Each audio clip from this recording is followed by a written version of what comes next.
Okay, and we are live. Hi, everyone. Woo! Welcome to Music in May's 14th anniversary, and thank you all so much for joining today. I'm Robin. You may have seen me around. I do a lot of the sound engineering for Music in May, and here we also have Rebecca, who is the artistic director. You should know her by now. If you are joining us for the first time, then just sit around. We'll explain who people are a little bit, and also come tomorrow where there's more musicians and things going on. There's a lot. So anyway, thank you everyone for joining us so much. Music in May is based in Santa Cruz, California. And before we get started today, we'd like to share some fun facts with you. Fact number one, Santa Cruz is a narrow strip 10 miles wide between the Pacific coast and the crest of the Santa Cruz Mountains. Santa Cruz was founded on August 28, 1791. Very specific that we have that exact date. That's crazy to me. And in Spanish, Santa Cruz means Holy Cross. And that is something I actually did not know, even from our live stream last year and this year. I'm learning things. Rebecca's teaching me all kinds of stuff. We are sandwiched between San Jose and San Francisco to the north and Monterey to the south. And we have a population of 65,000 in Santa Cruz, and in the county, we have 273,000. Our towering redwood trees have served as the backdrop for many of Hollywood's earliest Western films.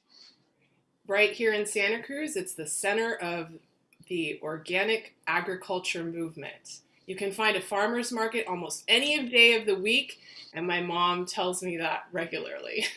Which means I have no excuse for not going to the farmer's market because I keep missing it, but now I know. In 1885, that's a long time ago, there were 3 Hawaiian princes who surfed the mouth of the San Lorenzo River on locally made redwood surfboards. Again, in 1885.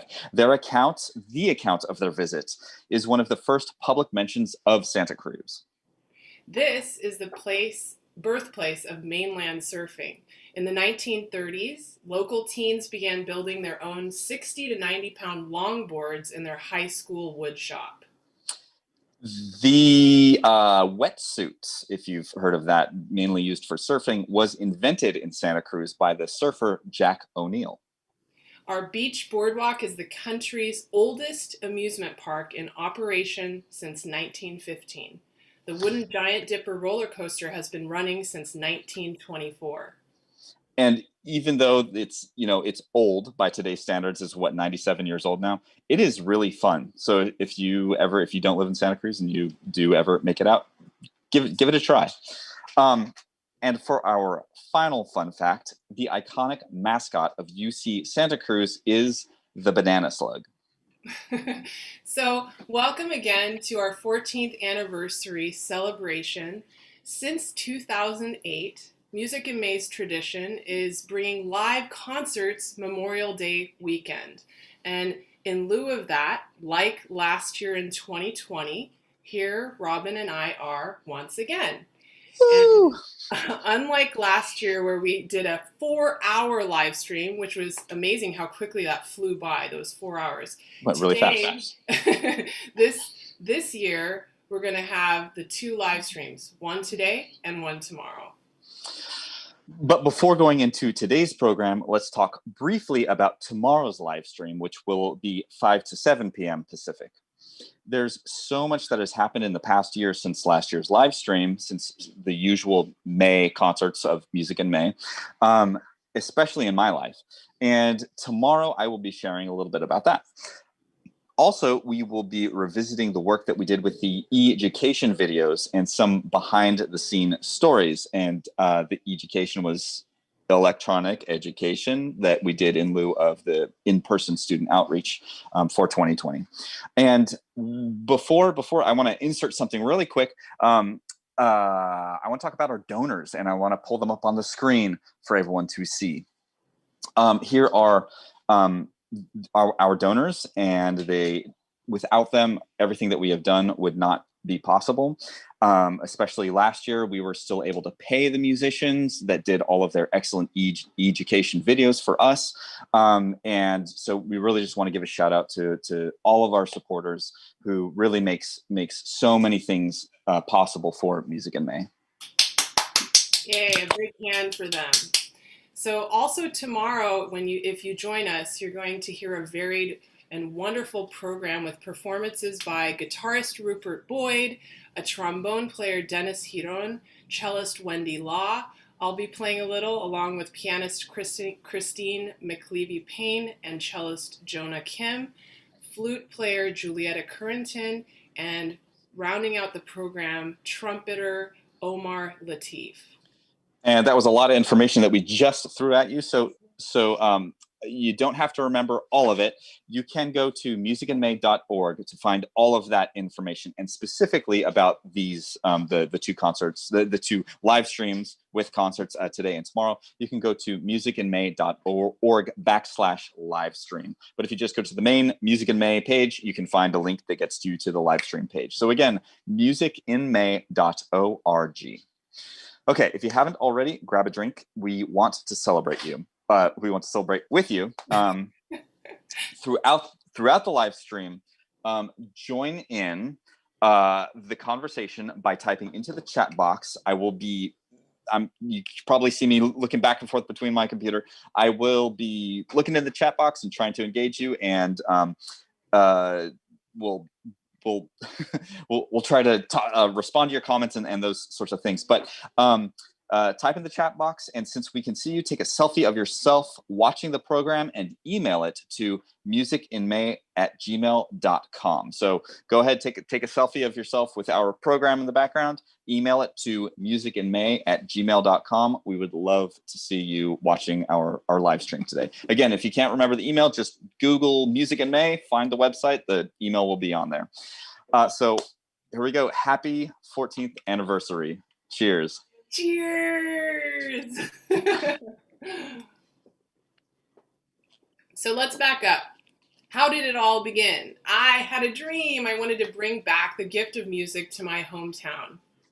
Music in May is an annual chamber festival based in, now you know, Santa Cruz, California.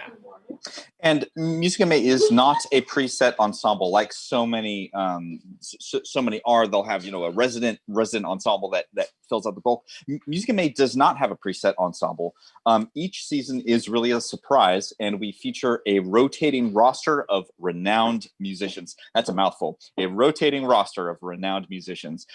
You will see similar faces come back every year, usually, and there's always new faces, and so it's always exciting to meet new people and recap with old musicians. It's really a great thing. Musicians from all over the place, some of them even from outside of the country, often meet in Santa Cruz for the first time, and it's a really great thing to be part of that community where it's like they meet each other and suddenly they feel like family. So I'm kind of off in the side watching it happen, but it's really great, and we can't wait to be doing this in person again. Memorial Day weekend is the weekend that we usually choose to celebrate with a series of formal concerts. And so that's sort of the public part of Music in May, but another very large part of what we do is providing free music programming for young people, and most of them with little to no access. Everything we do is centered around our mission to build community through chamber music.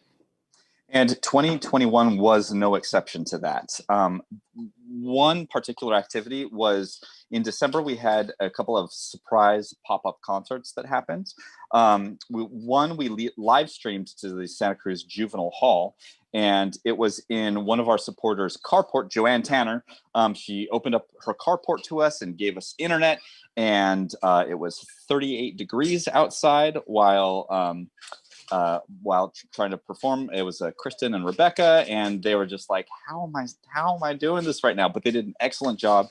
And so after many trials and tribulations, we're still doing the outreach. We're still keeping it strong. Yeah, and thank you. Yeah, I want to shout out also to, as you mentioned, cellist Kristen for braving that very ice cold weather. We decided to focus this season, like we did last year, on youth, our work with youth. And in late January, we launched a series of 18 Zoom music classes for youth at Santa Cruz Juvenile Hall featuring 12 musicians. Another part of our youth outreach has been and will continue to be through the new film that we are about to debut about David Arbin. And that's, of course, what you will be hopefully seeing right after our live stream tonight. The premiere is set on YouTube for 6 p.m. and hopefully you'll be there. This month and for the months to come, that film is being shown in private screenings for students, and the feedback has been fantastic. Or it has been screened privately, and now it's finally becoming public today. Feedback has been fantastic. The film is about Rebecca's teacher, mentor, and advisor at Music in May, violinist David Arbin. He attended every festival till his passing in 2017, and he would stay with my family each season. Mays in Santa Cruz was the birthing ground for the biography my father and I would eventually write. Another wonderful thing is Music in May we wanted to honor him, and we commissioned 2 pieces, and both of those pieces honoring David Arbin were written by Paulina Nazakinskaya, and we premiered those pieces in 2012 and 2018. And in the film that you'll watch tonight, they're both featured in the soundtrack. Also on the film's soundtrack is original music by Jose Gonzalez Guarnero, who performed clarinet for the Haim premiere. Jose came back to Music in May in 2014, where we premiered his string quartet. More on the film's soundtrack. There will be Vivaldi, Debussy, Bach, Mozart, Morricone, Richter, and more. As you would expect, music and violin is a very important character in this film.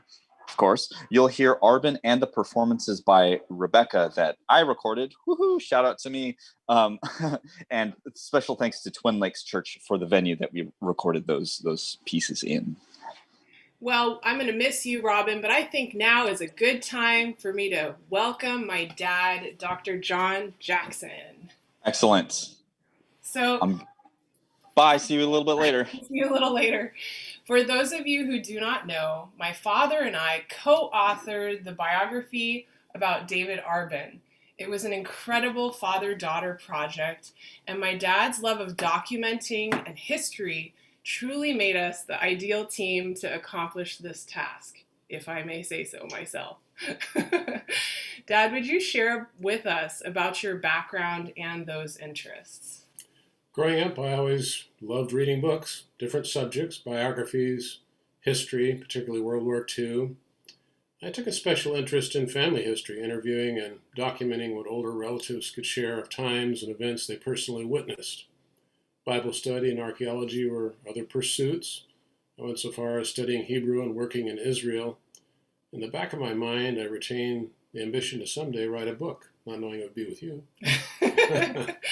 I actually recall you telling me that as a young person, that your love of writing and wanting to write a book. Would you share with our viewers about your recollections of the first encounters with him? Of course, and amplifying on what you and Robin have already shared, when Rebecca inaugurated Music in May in 2008, I first met violinist David Arbin, who came as mentor and special friend to the Chamber Music Festival. He stayed in our Santa Cruz home, a bit intimidated by his accomplishments as associate concertmaster and many solos with the Philadelphia Orchestra.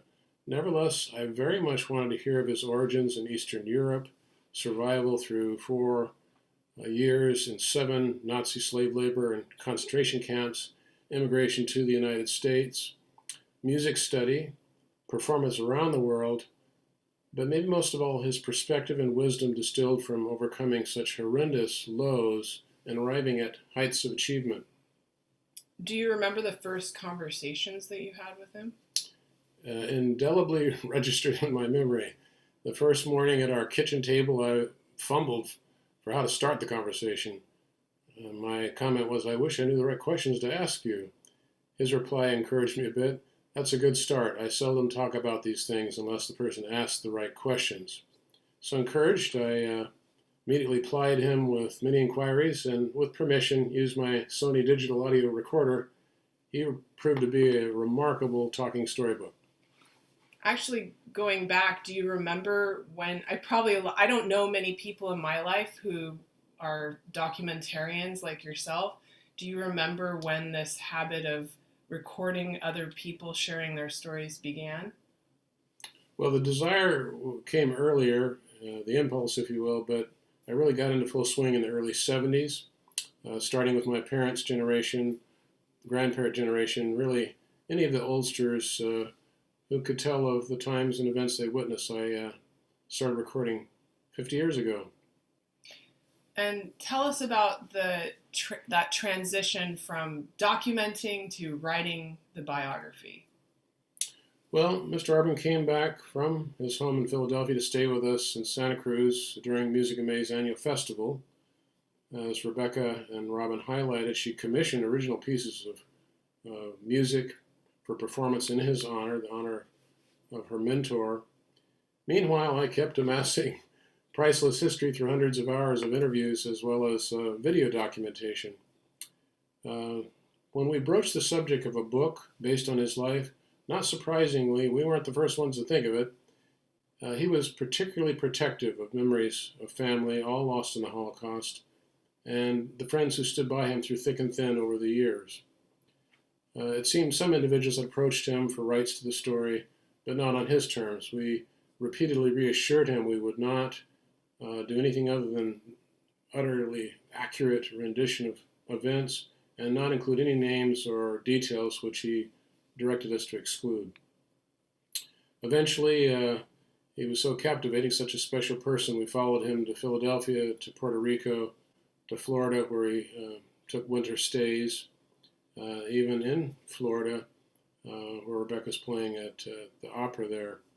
And we mounted a family expedition to the concentration camp at Flossenburg in Germany, from which he gained liberation 70 years prior.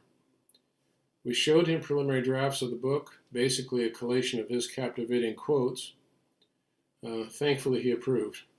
When we mentioned a movie, this probably sounded a bit grandiose to him, especially when my wife mentioned Spielberg's name. I recall you telling me as we were working hard to complete the book so that Arben could see the final draft, you had mentioned wanting to take his story into the schools. And I feel this was the thought that launched our idea to create a tribute program. What was your concept? Well, besides documenting, archiving, and preserving the legacy of this very remarkable person, most remarkable person we ever had the pleasure of meeting and honor, I knew his life's lessons would be so valuable to share with younger, newer generations.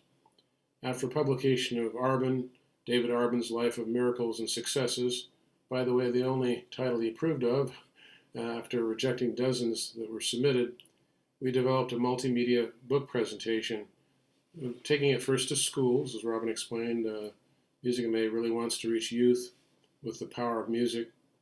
We branched out to schools, or from schools to service clubs, the juvenile detention center locally, and then out of state, synagogues, churches, bookstores, retirement complexes. But then the viral shutdown roadblocked our live program. Talk about the bridge from our live program to the film we are about to watch. Well, you're the one that took my little idea and put it into this fantastic movie that we're going to premiere just in a moment. First came to Rebecca, and she mounted a Music in May fundraiser, which proved successful. Thank you to our donors. We thank you, donors. And Andrew, whom you'll meet in a moment, he agreed to direct the movie. Robin, whom you know, got on board to make sure the sound quality was excellent. And besides photographing Music in May each season, Scott Goodman deserves special mention for restoration of the sole picture of Arben's family. Many hands made this work come to fruition, all since November of last year, including invaluable contributions from some of those we're honored to have online with us tonight for the premiere. How amazing, just to reflect a little bit, how gratifying for us, and I hope for those that have made this possible and contributed. Spinning off from Music in May just thus far, original music, a book presentation tour, and now a docufilm. What next, Rebecca? Only time will tell, but to borrow from David Arbin himself, we cannot ask for more. I'm really thankful, Dad, for you joining us and sharing with our audience. Last week, my dad and I were part of pre-screenings of the film for students. And we asked students to consider filling out questionnaires after they finished watching. Almost all of them did, and most took the time to give thorough and thoughtful answers. Question number one for the students that Rebecca mentioned: how do you feel after watching this film? Some words and phrases came up repeatedly: inspired, appreciate the gift of life, have a dream and never quit. Another question: what are you curious to know more about? And we've collected hundreds of very thoughtful and interesting replies. So we wanted to share a few of them. It's so hard to narrow down because they all, again, like we said, wrote such thoughtful and wonderful replies. So we'll just read a few of them. One wrote, "I feel deeply interested in learning more about the Holocaust and David Arbin's life." Here was another response: "I feel encouraged to read about the survivors and their lives after watching the film because I never realized how joyous some of them were afterwards." Another, "The most important lesson I learned from Arben's story was that hate cannot truly kill people. The cruelty he faced couldn't kill his love for music and life." Another student wrote, "It was really interesting to learn about his life post-war. We often hear stories of during the war, but almost never the success of people post-war." "I learned the importance of hope and dedication as well as appreciating life." "I learned to not let yourself be defined by your worst moments and tragedies, to pursue your dreams in spite of them." "I learned to cherish every day of life and see the world for its beauty." The final student commented, "I feel moved and inclined to keep living. Like David Arbin said, I love life. If he can maintain hope, then I can too." It seems what we wanted to share about Arbin's life was clearly conveyed to these students. Mission accomplished. Mm-hmm. His legacy will live on not only through the book, but this film. These students and their responses and their reactions give us hope for the future. Aren't you excited about the premiere about to happen? I sure am. Even though we've watched it so many times, I'm so excited. I'll shed a tear again, if you don't mind. Yeah. So his life was inextricably linked to music and its power. So here are some students who shared about how the music featured in the film affected them. Just a few. "I've never been into classical music, but hearing it throughout the film was beautiful." Another wrote, "It really proves the power and importance of music." And finally, "This film really just makes me want to go home and play some music." So for those of you watching, we would love to also hear from you after you watch the film, how you feel about it, the highlights, the things you enjoyed. Again, our email is musicinmay@gmail.com. Rebecca, we haven't heard anything for a while from our favorite sound engineer, Robin. Let's welcome him back. Yes, Robin, are you there? Please join us. I'm back. Thanks for coming back, Robin. My pleasure. So when the pandemic stopped our live Arben program, we dreamed of making it into a film. And the way we did this, a very talented local filmmaker stepped up to the task and exceeded our expectations. So it only makes sense that we should meet the man who created this epic film. Welcome the director of the film, Andrew Thompson. Hello, everybody. Thank you. Hi, Andrew. Hi, Andrew. How's it going? So just in case everybody's wondering, I'm out actually on a shoot right now And so I popped over here to do the live, but you can see I'm at a surf camp thing and there's water out there. And so we're going to be filming surfing and all kinds of cool stuff here. But Well, That's Andrew, awesome. here. really appreciate you taking the time in the middle of a shoot. Yeah. The first question I wanted to ask was, I'm curious, and I think the viewers would also love to learn, is when did you get into filmmaking and what attracted you to it? Filmmaking, storytelling. I've been doing it actually since I was a kid. I mean, I still have my films from when I was a kid. We borrowed my dad's, or kind of stole my dad's home video camera, me and my brother, and we came up with all kinds of storylines. We did little films. I attached at one point my camera to my cat and did a little story like that. I did in high school. I did a bunch of fan Star Wars films. So since I was a kid, I've been loving film, loving story. So I did through high school, and then I went to college. I went to Academy of Art University in San Francisco. Did filmmaking there, as well as De Anza Community College, which is a great program there. So my whole life is basically I just been behind a camera, filming, photography, storytelling. It's been just one of my passions. So pretty much, I think from about 6, 7 years old. Wow, that's impressive. Can you tell us a little bit about your creative process when you're making a film? It just kind of depends on the project, really. Like, so for instance, this film that we just did, it was really first meeting, with Rebecca and John and filming and having them, talk about it, tell the story. And then once I had that and had a base and a ground for the feeling of everything and the theme, then from there it's just kind of expanding out to images and music. And so I don't really usually have like a certain set way that I do every single one. It's kind of different for each of them, but this one in particular, the music was a big inspiration and a big voice in the film. So really connecting to the music, connecting to Arben's story, that's kind of where I pulled inspiration from. And then this one was kind of weird. I kind of worked all over the place. I didn't really start at the beginning and then start working my way through. I jumped to the end. I found places where I just knew that this segment of the story, I feel that this is the right song for it. And then that spurred on images to go with it. So it's kind of a jumping around process with it and feeling it as I went. And then, of course, working with John and Rebecca, we had late nights on Zoom where we were up, I don't know, 1 a.m. and stuff, just hammering it out, finding the right images, honing it down, getting the music together for it. And I think this one in particular, more so than some of the other ones, the music was such a big character that kind of was the guide. I really let myself feel the music, feel the parts, and that kind of helped then fill in the images from there. So yeah. So Robin, were there any particular challenges when creating this film? Wait, I'm Robin. That's Andrew. Oh, sorry, Andrew. Oh my goodness. No, you're all good. You're all good. We'll do it live. Yeah. Can we rewind and restart? Can we cut that out? No, you're good. You're good.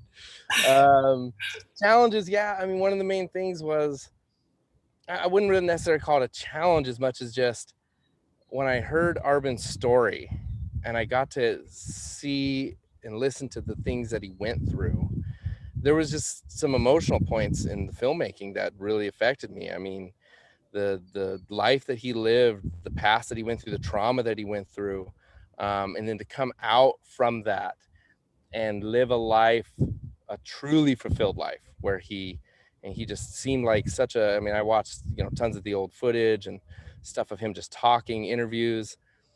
He just had such a joy and love for life that it hit me in a way that's just like, wow, I looked at my own past, because I think we all have our own traumas. We got our own different things, but nothing compared to that. And so that, I think, was just something that just struck me. It affected me, and it changed just through the process of the film. By the end of it, it changed the way I was just looking at my own life. It really did affect me. And so there was challenges in that, and just seeing my own self, in the process of it, and allowing that to come through, allowing emotions to come through. I think that was the main thing. But the film itself kind of flowed, like I said, just by going off the feeling, the music, So it wasn't like a big challenge. It actually, I felt inspired through a lot of it because of David Arbin. He just hearing him and his quotes and the different, inspiration and just wisdom that he has, that really was one of the main inspirations, and just also one of the things that I had to receive for myself as I was going through the process. So, Wow. yeah. So, Andrew, you kind of anticipated my question, but I still want to have you pick out maybe one thing. We asked students who watched your film how they were impacted, and they were impacted. If you could pick out just one thing that really packed a punch, what was the takeaway for you as the filmmaker?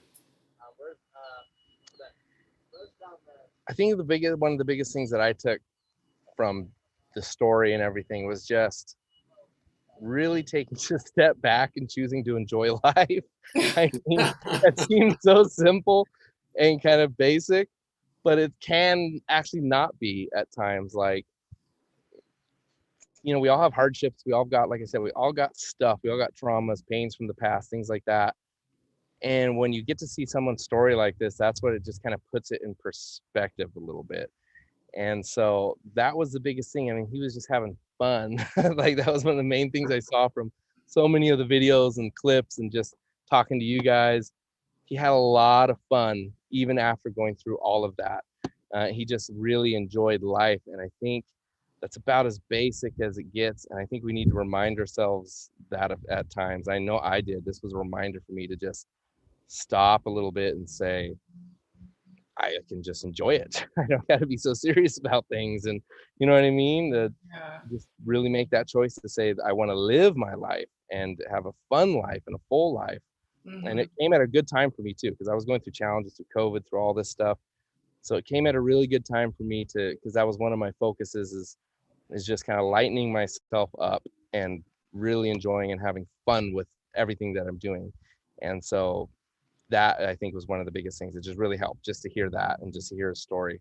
It helped me really actually kind of move and realize, like, yeah, okay, this can be really, doesn't have to be so serious. So I think that was one of the main inspirations from the story. Yeah, and I remember during one of our very late night sessions, you how it was so moving for me as someone who he gave me so many gifts of his time investing in helping me play better, but also wanting me to be successful in life in all ways, not just music. So to hear you during one of our late night Zoom sessions share how much he had impacted you, even though he's gone. I mean, again, the importance of telling people stories and creating art like you have just created for us to enjoy, I think is so important, because people can continue to do the work that they did during their lives. So you had mentioned that, I think it was that same evening, about how this program that my dad and I took into the schools, we had kind of created ourselves. You, of course, took it to the next level in this film, but you had also mentioned, like, imagining what you would do if you had, a fresh slate. So tell us about that. I want our viewers to know, because maybe that's where we're going to go next. Like, if we were going to do a documentary or a film or something like that. Is that what you're? Because I think I remember talking about that. Yeah. I think what I thought, if it was going to be a film, I think the idea, the way I would approach it would be to start with the character looking back. So it'd be starting in the present, and then I don't want to spoil anything in the film, but he takes a journey basically through the past and goes back and re-experience. So we'd basically feel and hear the story through his memories, and we'd be jumping back and forth to the present him who's enjoying his life, and we get to see then how that all played out and make that kind of back and forth jump until we're back into the present moment. So I think that was the main idea. But just in general, also the other thing with the inspiration of the film is, as I was working on it, my brother heard different parts. I'm not going to spoil anything because we're about to watch it, but there was just one part of the film where I won't say anything about it because I want people to view it, but I went and sat down and told them about it, and we both just started crying because it was just like so impactful. And it's basically the amount of love that can still come out of even dark times. Like, that's kind of one of the themes, is even in dark times, I mean, we're living in weird times right now, with COVID and everything that's going on in the world. Out of all of that, there's still plenty of love to be had, love to be expressed, shared. I think that's one of the main things. So if I were to make a film or a documentary, that'd be the theme. It'd be like, no matter what you're going through, no matter what is happening, there's, I think, plenty of love still to be reaped from anything. So I don't know. I think that's one of the main things I took from the whole thing. Oh man, it's powerful. Oh my goodness. I'm so glad that you were available and willing to come on and chat with us for the live stream. It's again, it just fills me up when I hear how his story in life is continuing to impact others. Oh, definitely. And I think this idea, which I shared with in every class that we were with, is the idea of paying it forward, I think is such a powerful thing, and the ripple effect of that. So thank you so much. I kind of going off for a second into Santa Cruz land, because you're a Santa Cruz local, native as well. What do you love about Santa Cruz? That's kind of weird. I think that's when I think there's a t-shirt or something that says keep Santa Cruz weird. That is one of the things I like about it. It seems, it is part of the Bay Area, but it kind of seems to be its own special little community with its own personality. Mm-hmm. And I like that. I like that there's kind of a hill dividing, because I like the whole Bay Area, but it seems a little bit like there's like a lot going on over San Jose, San Francisco, and I tend to kind of like more rural. And even though Santa Cruz is not exactly rural, it just still has that feel. It's kind of got a small town feel. And it's weird, like it is. It's weird. That's the best way I can describe it. It's got a unique personality, a unique mix of things, and I like that. I mean, when I moved from Oregon, because I'm originally from Klamath, Oregon, which is a ranch town. I moved down. I went downtown Santa Cruz, and there was like a naked woman walking around and hippies, and I was just kind of like, it was such a shock for me coming from just ranch town. But I loved it. I immediately loved it because it's just colorful. There's music on the streets. There's just kind of a different personality. And I think that's one of the things I like the most about it. There's like a creative nature, I think, about Santa Cruz in the area. So, yeah. Your description fits exactly what it puts into words how I feel about Santa Cruz. Yeah. I wanted to go around. We should go around, everyone answers. So Robin, besides what Andrew said, what do you love most about Santa Cruz? I think what I love most about Santa Cruz is that I feel most myself there. I just have a sense of calm whenever I come back home, because I just feel like I don't have to fight the outside world, and that I'm allowed to be whoever I want to be. And Santa Cruz is, for the most part, really the only place that I felt that way. That's wonderful. What about you? Well, it's such a habit after these projects. I'm going to quote Arben. Okay. When he was on the deck behind our house, and he looked up into the sky, and he says, "You have no idea what a paradise you have here." Oh. He was just awestruck by the beauty of nature, and Santa Cruz has that in spades. The trees, the ocean. It's just a very, very beautiful paradise. So before we release Andrew back to the job, do you have any final parting, anything behind the scenes, any parting words before we all really can't wait to watch the premiere? I would just say enjoy it. Let yourself feel the music. I think that's one of the, like I said, strong characters of the whole thing, is let that music just kind of like take you on the journey. In terms of just anything parting, is just have fun with life. Like, I think that's the biggest thing.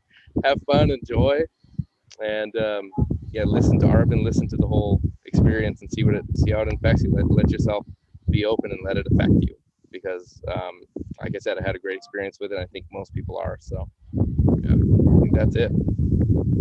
Thank you, Andrew and Dad. Thank you all. Yeah, thank you both. All right, thank you. Enjoy, everybody. Bye. Bye. Alrighty.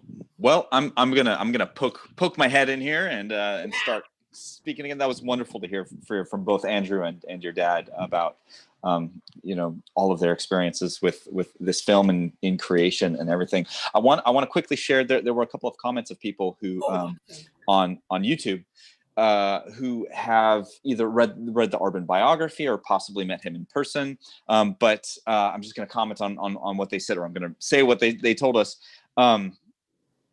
Paulina says that I am relating to your reflections now. I reevaluated my life after learning David Arbin's life story.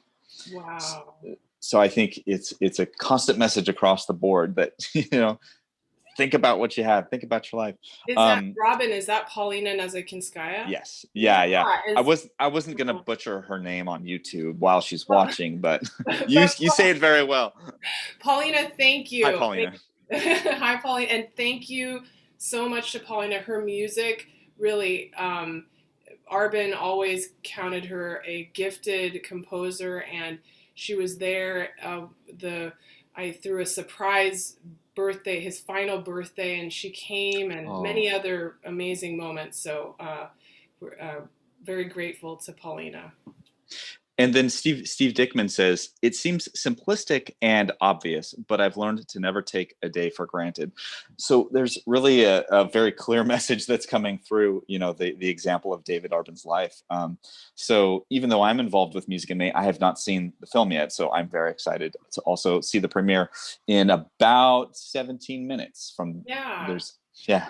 Before we do that, I don't want to interrupt if you have more to read, but Robin, maybe you could share about, did you have any interactions with him at Music in May, or what it was like to record for the film, and any thoughts? Or don't mean to put you on the spot. But. No worries. I met him one time only, and I think it was 2014.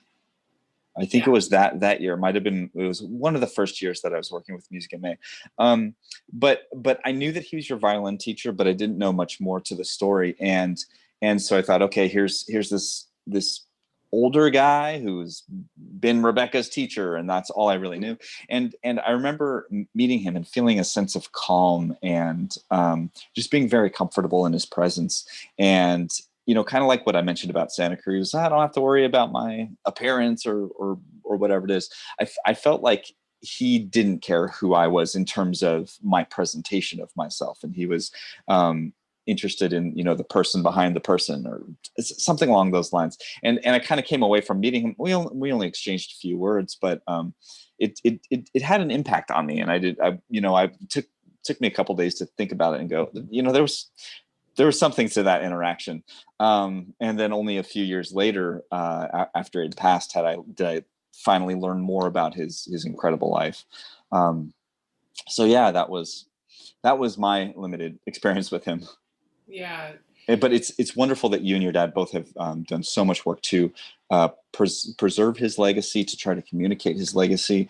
There really isn't, there's a lot of information about the Holocaust and in individuals, but this is just so personal, and especially to musicians, that I think it's really important that you're preserving kind of his story and experiences, so that the next generations can hopefully better understand what happened in the Holocaust and how it affected lives. I think, the other thing that came up when we were with the students was this idea that you never know who you come across in life. Everyone has a unique story, including those students that we met with. And everyone's story is important. And so I think, yes, Mr. Arben's life was a very remarkable one, and we were honored to know him. But I think also another takeaway, which I'm glad that the students seem to get as well, is taking time to getting to know the stories of the individuals that come into your life. And for that matter, having this project to enjoy it with my dad, I think it's super neat. I think a lot of the time we'll get comfortable with kind of spending most of our time with our own generation who perhaps speaks our language. but having the opportunity to bond intergenerationally, I think, is a really beautiful thing as well. So Yeah. I can't add anything to that. Well said. Very well said. well, So actually, this is what we should do. We should cheers to Music in May's 14th anniversary. Cheers.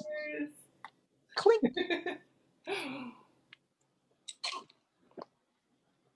And to that end, for those of you who may have not been signed in yet at the beginning, I want to go back one more time and just say thank you to our donors. Let me click the right button. There we go. A standing ovation for Music in May's 2021 patrons. Thank you to all of you, because you make so much possible for Music in May with your support. So it's just thank you so much. We really want to put your names out there and send our appreciation your way. And I do have one more thing just about the film. Before we enjoy the premiere of the film in T-minus 12 minutes, right about, I want to close with 4 more reviews of the film by 4 different students. These are just bulleted points. One student says, extremely well made. That's it. But you know that there's an impact there. They wouldn't say that if there wasn't, something there. These they're young students. It's nice to get that feedback and know, we're doing something right here. Well, you guys are doing something right. Well, Andrew did most of it. Yeah. Well, and your sound too. But yes, I mean, I had a minor role in it, but I'm proud to have been part of it. The second person says the whole film was powerful. Number 3 says, I rate this film a 5 out of 5. It was very powerful. It made me want to meet David Arbin.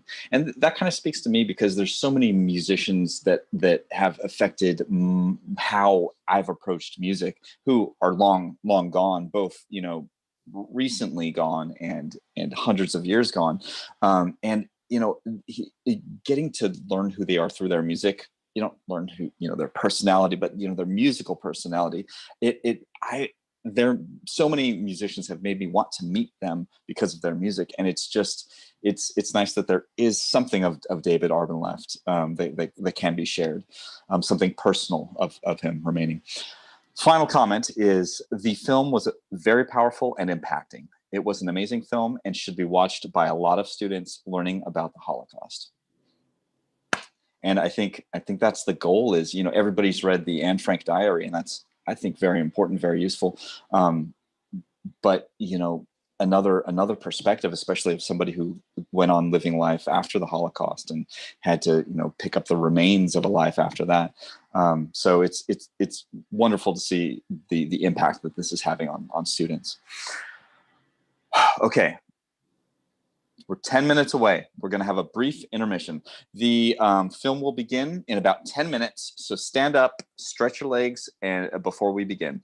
The film's running time is about 45 minutes. I will find and post the link to that film in the comments section, hopefully before this stream ends. And otherwise, you can find the link for the premiere at musicinmay.org/livestream. And Robin will also put the direct link in the chat box as well. Don't mind me hunching over while I get to my computer. Okay. Yeah. So I just want to say to everyone, thank you for joining us today. We're really looking forward to enjoying the premiere of Andrew Thompson's David Arbin film, Docufilm. And Robin and I will look forward to seeing you back here tomorrow, 5 to 7 Pacific, for more music. And again, all the details are at musicinmay.org/livestream. Thanks, everyone. See you tomorrow.